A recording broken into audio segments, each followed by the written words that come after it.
భద్రాచలం వద్ద గోదావరి వరద ఉధృతి క్రమంగా పెరుగుచున్నది.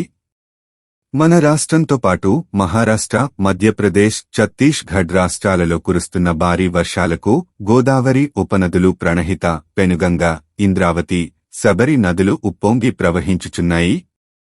బుధవారం ఉదయం 6 గంటలకు 38 అడుగులున్న గోదావరి సాయంత్రం 6 గంటలకు 46 అడుగులకు చేరుకున్నది. దీంతో అధికారులు నీటిమట్టం 43 అడుగులు చేరుకున్న సమయంలో మొదటి ప్రమాద హెచ్చరికను జారీ చేశారు. గోదావరి రెండవ ప్రమాద హెచ్చరికను దాటి ప్రవహించే అవకాశం ఉన్నందున ఎలాంటి అవాంఛనీయ సంఘటనలు చోటు చేసుకోకుండా తదనుగుణంగా అధికారులు తగు జాగ్రత్తలు పాటించుచున్నారు. ముంపు ప్రాంతాల ప్రజలకు పునరావాస కేంద్రాలను ఏర్పాటు చేశారు.